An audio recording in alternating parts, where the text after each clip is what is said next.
আপনি আমি ধ্বংসের মুখে নয়তো?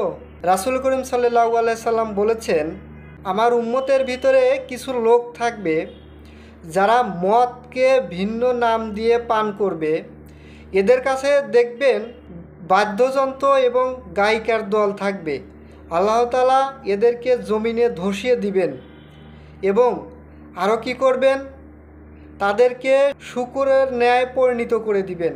সুতরাং মদ পান থেকে বিরত থাকুন এবং ভিন্ন ভিন্ন নাম দেওয়া হয়েছে যেগুলার আপনার দৃষ্টিতে যেগুলো মদের সাথে সম্পর্কিত সেগুলো থেকে বিরত থাকুন।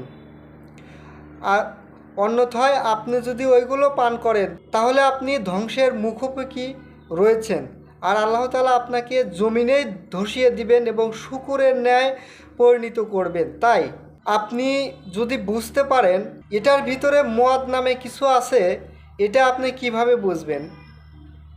সেটা হলো তার উৎপাদনের জন্য কি কি প্রোডাক্ট দিয়ে উৎপাদন করেছে সেটা গায়ে লেখা থাকে। তো সেগুলো পড়বেন, পড়ে যদি ভালো মনে হয় তাহলে খাবেন, আর যদি মনে করেন মদের সাথে সম্পর্কিত রয়েছে তাহলে তাৎক্ষণিক সেটা জীবনের তরে বাতিল করে দিন। না হইলে এই জমিনেই আল্লাহ তাআলা আপনাকে আমাকে ধসিয়ে দিবেন। এটা আল্লাহ তাআলার ওয়াদা।